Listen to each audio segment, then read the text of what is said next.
사도신경으로 우리들의 신앙을 고백하며 주일 오후 예배를 시작하도록 하겠습니다. 전능하사 천지를 만드신 하나님 아버지를 내가 믿사오며 그 외아들 우리 주 예수 그리스도를 믿사오니 이는 성령으로 잉태하사 동정녀 마리아에게 나시고 본디오 빌라도에게 고난을 받으사 십자가에 못 박혀 죽으시고 장사한 지 사흘 만에 죽은 자 가운데서 다시 살아나시며 하늘에 오르사 전능하신 하늘 우편에 앉아 계시다가 저리로서 산자와 죽은 자를 심판하러 오시리라.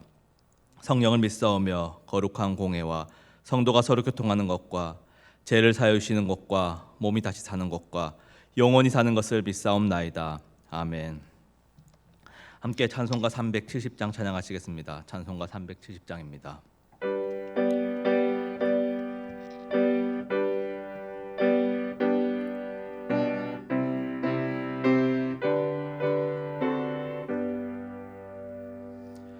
주 안에 있는 나에게 난 근심이 있으랴. 십자가 밑에 나가 내 짐을 풀었네. 주님을 찬송하면서 할렐루야 할렐루야. 내 앞길 멀고 험해도 나 주님만 따라가리. 그 두려움이 변하여 내 기도 되었고 전날의 한숨 변하여 내 노래 되었네.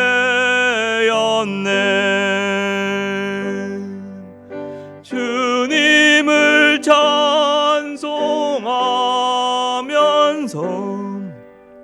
할렐루야 할렐루야. 내 앞길 멀고 험해도 나 주님만 따라가리. 내 주는 자비하셔서 늘 함께 계시고 내 궁핍함을 아시고 늘 채워주시네.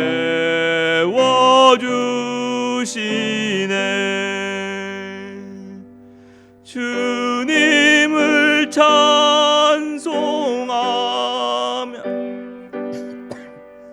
할렐루야 할렐루야. 내 앞길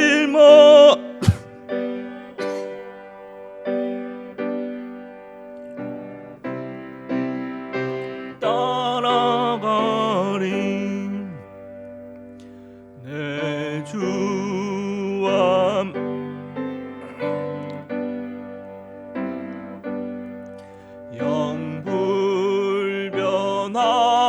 영불변하시니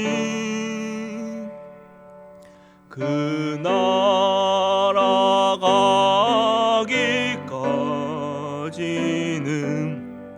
늘 보호하시네.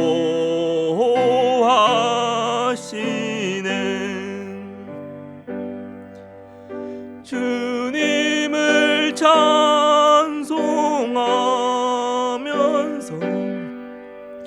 할렐루야 할렐루야.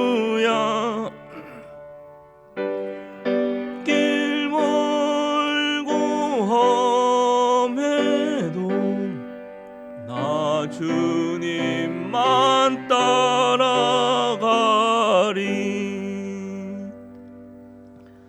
아멘. 함께 보실 말씀은 시편 12편입니다. 시편 12편입니다. 제가 가진 성경으로는 구약 성경 810페이지 정도에 있습니다. 시편 12편입니다.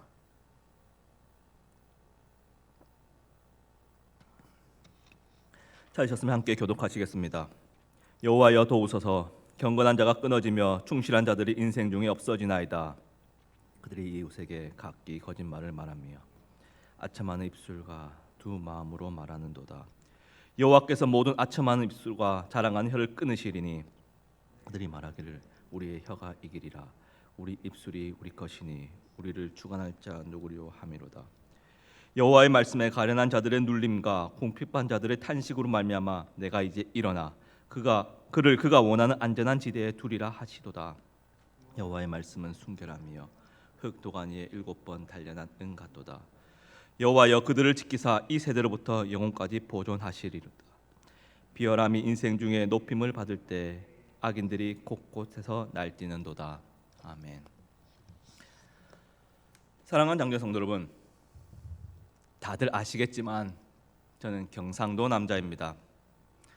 그럼에도 저는 서울 표준어를 추구하지만 어쩔 수 없이 문득 배어나오는 경상도 사투리가 가끔 있습니다. 물론 제가 가끔이라고 말하니 또 믿기 어려우시겠지만 말입니다. 어찌되었든 대체로 경상도 남자가 서울 표준어를 그리 잘 못하는 것은 용납이 될 만합니다. 경상도 남자가 그런데 또 잘 못하는 것이 하나가 더 있습니다. 감정 표현.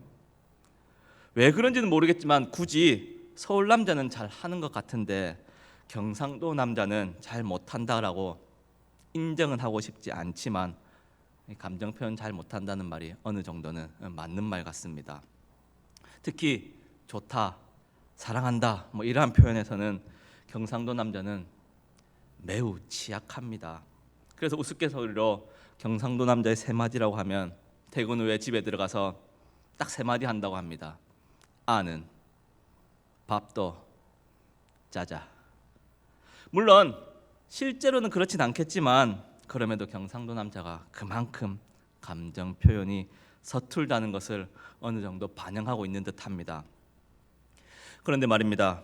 경상도 남자만이 이러한 감정 표현이 서툰 것은 아닌 것 같습니다. 저는 지금 우리 그리스도인들도 하나님에 대한 자신의 감정 표현이 좀 서툴다는 이야기를 하고 싶은 것입니다.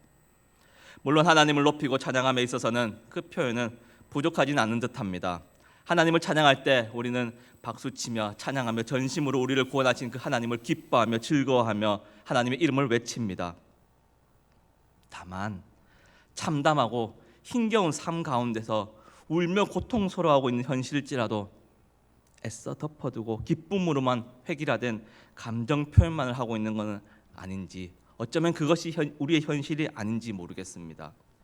교회의 정서가 구원의 기쁨을 이야기할 수는 있지만 오늘의 힘겨움과 삶에서 오는 분노와 절망을 보여서는 안 된다는 마인드가 오늘날 우리 교회에 좀 만연하고 있는 것 같습니다.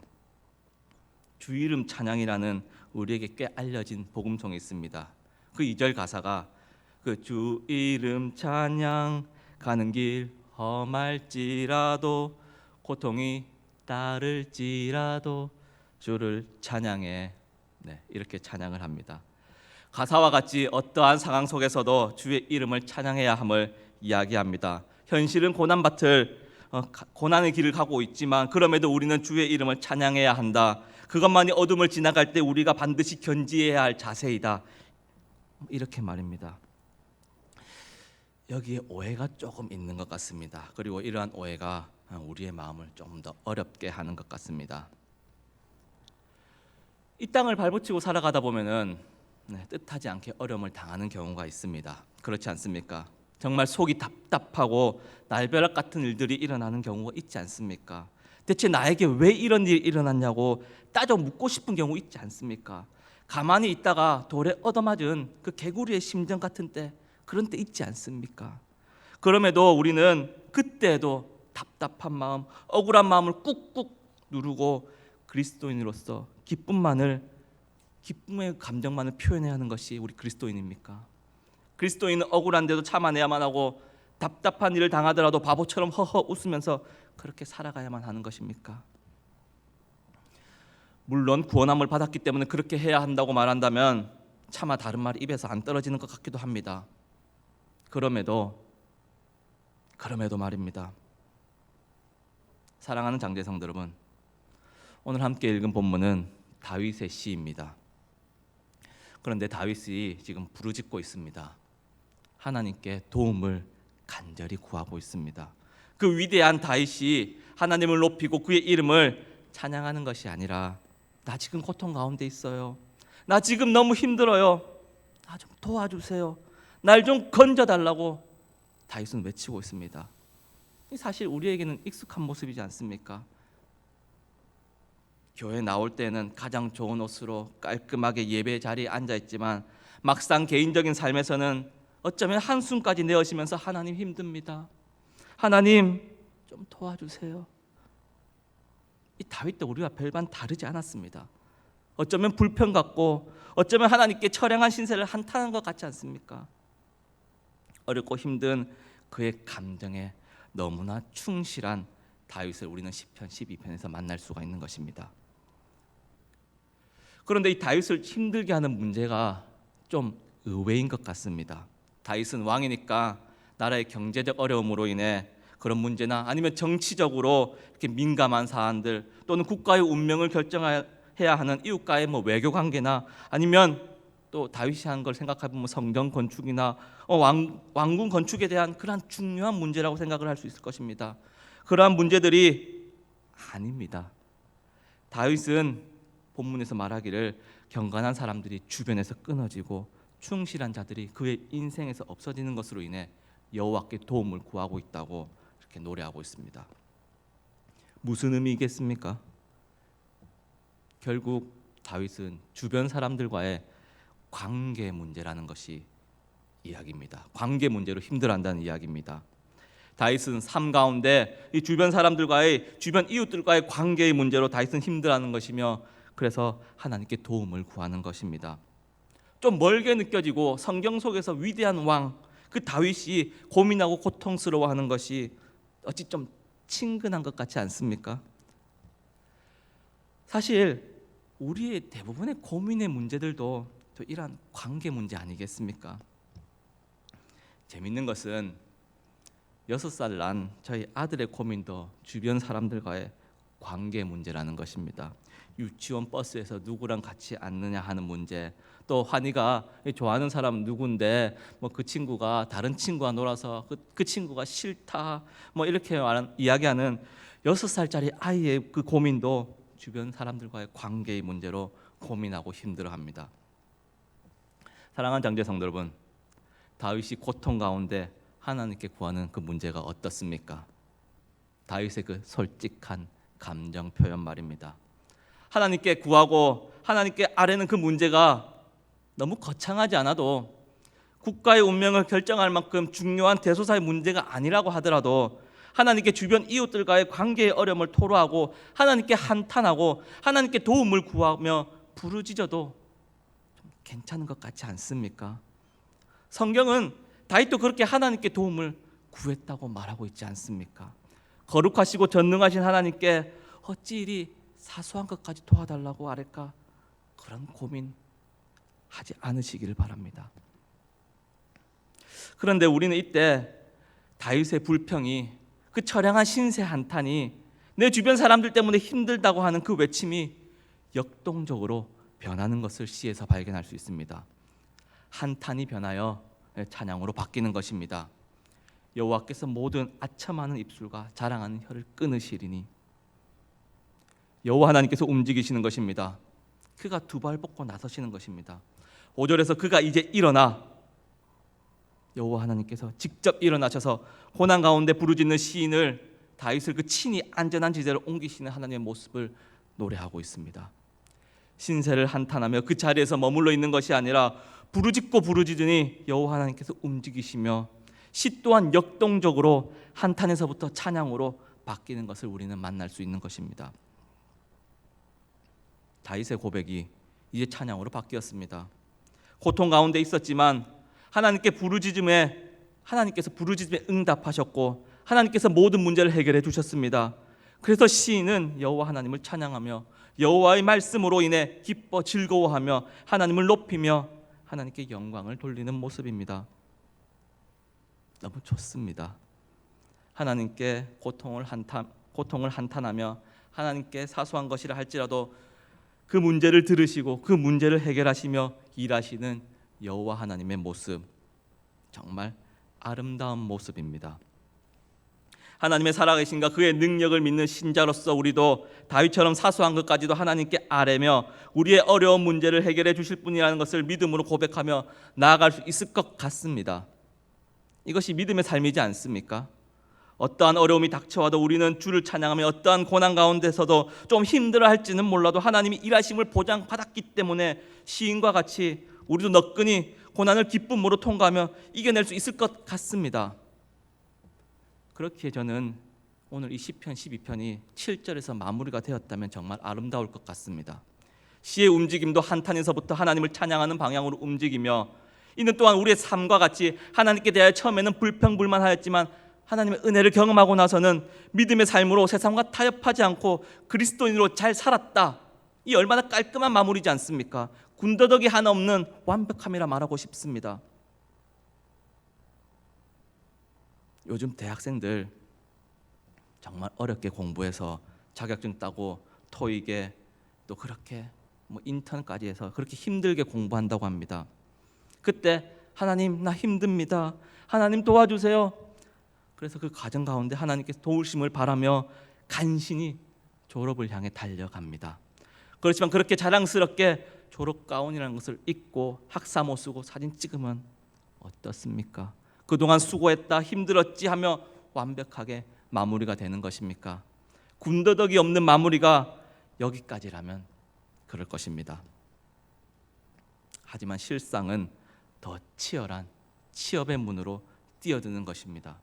이력서를 수백 장 돌리며 거기서 몇 군데 면접 보러 전화가 오며 또 최종 면접까지 간신히 올라가니 또 그 가운데서 또 하나님께 다시 매달려야 합니다. 한숨 쉬며 또 하나님 도와주세요. 하나님 나 힘들어요 하며 한탄하면서 다시 그 고난 가운데로 되돌아가는 상황을 대학 졸업자들은 맞이한다고 합니다. 오늘 시편 12편은 여기까지 나아가고 있습니다. 하나님은 이미 다 찬양했는데 하나님의 일하심을 높이고 하나님의 말씀의 순결함을 이미 높였는데 이미 그의 능력을 다 경험하고 그의 일하심을 맛보았는데 다시 8절에서 악인들이 곳곳에서 날뛰는도다. 하나님께서 지키시고 하나님께서 안전한 지대로 옮기시겠다고 하셨는데 그렇다면 이 깔끔한 마무리가 안 되는 것이지 않습니까? 그리고는 오늘 본문은 여기에서 끝이 나버립니다. 다시 현실로 돌아오는 것입니다. 어떻게 보면 다시 원점입니다. 별반 달라진 게 없어 보입니다. 이미 기도의 응답도 받았고 하나님의 살아계심도 하나님의 일하심도 두 눈으로 목도하였고 구원의 감격에 기뻐하며 눈물 흘렸음에도 여전히 우리 삶은 고난이 찾아오고 우리가 전능하신 하나님의 그 전능하심을 분명히 맛보았는데 그럼에도 우리에게 계속 끊임없이 문제가 생겨난다는 것입니다. 그 문제들이 하나님의 이미 그 말 한마디만 싹 다 정리가 되는 그러한 것임에도 말입니다. 사랑하는 장제 성도 여러분, 악인들이 다시 날뛰는도다. 어떻습니까? 여러분들은 구원받음으로 인해 자유를 얻은 뒤 모든 문제가 해결이 되셨습니까? 오늘 시편 12편은 한탄에서 찬양으로 다시 한탄으로 돌아가는 움직임을 우리는 포착할 수 있습니다. 참 하나님 알 수 없습니다. 그렇지 않습니까? 구원받았는데 하나님이 그 능력 맛보았는데 우리를 지키시고 보호하시는 그 하나님을 경험하였는데 왜 다시 돌아가는 것일까요? 도무지 그 하나님 속을 모르겠습니다. 이렇게 말할 수 있지 않겠습니까? 다 알 수 없는 하나님. 그런데 그것이 정답입니다. 현실은 우리가 하나님의 뜻을 다 알지 못한다는 것입니다. 이 지점에서 우리는 그분의 무한한 지혜와 힘 앞에서 무력하게 서 있을 수밖에 없습니다. 우리의 유한함과 한계를 자각하고 겸손하게 악인들이 날뛰는 것을 받아들일 수밖에 없는 것이 현실입니다. 대체 무엇을 할 수 있겠습니까? 하나님은 우리가 모든 것을 알고 무한하게 되기를 기대하진 않으십니다. 악인들이 날뛰는도다. 그렇다면 우리는 다시 한탄하며 다시 하나님의 도우심을 구하는 길로 돌아가야 하는 것입니다. 그것이 현실입니다. 그것이 믿음 이후 우리의 현실이라는 것입니다. 하나님의 실체를 알고 하나님의 능력을 경험하였다고요 이 땅에서의 우리의 삶이 달라지는 것이 아닙니다. 여전히 악인은 날뛰고 있으며 그렇게 한탄 가운데서 하나님께 도움을 구하고 하나님의 일하심을 바라며 살아가는 것이 우리의 삶이라는 것입니다. 우리가 다 알 수 없는 하나님, 결코 우리는 하나님을 다 알 수 없습니다. 그런데 그것이 우리 하나님의 아주 중요한 속성이라는 것입니다. 사실 지음받은 이 피조물이 어찌 지으시니 창조주를 다 알 수 있겠습니까? 그럼에도 우리가 알 수 있는 것은 하나님께서는 우리를 너무나 사랑하신다는 것입니다. 그의 일하시는 방식은 결코 다 알지 못한다고 하더라도 성경은 하나님께서 그의 아들을 내어줄 만큼 우리를 사랑하신다는 것만은 확실하게 증언하고 있습니다.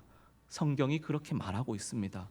그렇게 하나님의 일하는 방식에 대해서는 결코 다 알지 못한다고 하더라도 구원받은 이후에 악인들이 날뛴다고 하더라도 성경은 증언하고 있기 때문에 하나님께서 자기 백성을 끝까지 지키시고 보호하신다고 하시기에 우리는 변함없이 하나님을 신뢰하고 하나님께 도움을 구하며 나아갈 수 있는 것입니다. 코로나 시대입니다. 왜 코로나가 뜬금없이 찾아와서 우리를 힘들게 하는지 잘 모르겠습니다. 도무지 모르겠습니다. 우리가 하나님께 코로나로부터 속히 자유케 해달라고 기도도 얼마나 합니까? 요즘 거의 모든 설교가 코로나 안 들어간 적이 있습니까? 우리 새벽기도, 금요기도에 코로나가 언급이 안 된 적이 있습니까? 오히려 언급이 안 되는 경우가 드문 것 같습니다. 그렇게 열심히 기도하는데 그럼 하나님께서 일하셔야 되지 않습니까? 하나님께서 일어나 우리를 안전한 지대로 옮기셔야 하지 않습니까? 우리가 그렇게 매일 기도하는데 안 그런가요? 혹 우리의 기도에 힘이 없어서, 기도의 능력이 없어서 코로나가 여전히 활개를 치고 있는 것이겠습니까? 아닐 것입니다. 우리가 다 알지 못하는 하나님의 뜻이 있다고 성경은 악인들이 날뛰는도다 이를 통해 말해주고 있는 것입니다. 그럼에도 다윗은 부르짖었습니다. 하나님께 부르짖었습니다. 거기까지는 우리의 일이라는 것입니다. 부르짖고 어려움을 토로하고 불평하고 탄식할지언정 하나님께 도움을 구하는 것은 우리의 몫입니다. 우리의 할 일입니다. 그렇게 하나님께 드리는 기도 좋습니다. 불평, 불만 그래도 어떻습니까? 하나님께 드리는 것이라면, 하나님께 올려드리는 그 기도 안에 포함되는 것이라면 괜찮습니다. 한탄, 탄식, 우리의 몫은 우리 기도를 통해 하나님께 전하는 것입니다. 그 이유로 우리는 하나님을 신뢰하는 것이지 않습니까? 사랑하는 장제의 성도 여러분, 정확하게 우리의 삶이 그렇습니다. 믿음이 항상 현실의 모든 문제를 해결하는 것은 아닙니다. 때로는 구덩이 깊숙한 곳으로 우리를 매달아 놓을 수도 있는 것입니다. 그럼에도 우리는 하나님을 신뢰하며 우리를 사랑하는 하나님께 우리의 뜻을 전하는 저와 여러분 되기를 소망합니다. 그리고 그리 아니하실지라도는 라는 그 신앙으로 무장된 성도의 모습으로 살아가는 저와 여러분이 되기를 소망합니다. 이 시간 함께 기도하겠습니다. 사랑하는 하나님, 감사합니다. 시편 12편을 통해 하나님께 부르짖는 다윗의 모습을 함께 나누었습니다. 하나님, 우리가 삶 가운데 어려움을 직면할 때마다 하나님께 도움을 구하는 모습이 우리의 모습이 되기를 원합니다. 사소한 것이라 할지라도 하나님께 아뢰고 하나님께 어려움을 토로하고 하나님께 부르짖기를 원하오니 하나님, 우리 기도를 들어주시옵고 우리의 부르짖음을 외면치 마시옵소서. 그럼에도 하나님, 그리 아니하실지라도의 신앙 또한 우리가 갖추길 원합니다. 우리가 다 알지 못하는 하나님, 하나님의 그 크고 깊고 넓은 뜻을 우리가 어찌 다 알겠습니까? 그저 우리는 하나님을 온전히 신뢰하며 믿고 나아가오니 모든 뒷일은 하나님께서 책임져 주시옵소서. 사랑하는 우리 구주 예수 그리스도 이름으로 기도드립니다. 아멘. 주기도문 하시겠습니다. 하늘에 계신 우리 아버지여, 이름이 거룩히 여김을 받으시오며 나라가 임하옵시며 뜻이 하늘에서 이루어진 것 같이 땅에서도 이루어지이다. 오늘 우리에게 일용할 양식을 주시옵고 우리가 우리에게 죄 지은 자를 사하여 준 것 같이 우리 죄를 사하여 주시옵고 우리를 시험에 들게 하지 마시옵고 다만 악에서 구하시옵소서. 나라와 권세와 영광의 아버지께 영원히 쌓옵나이다. 아멘.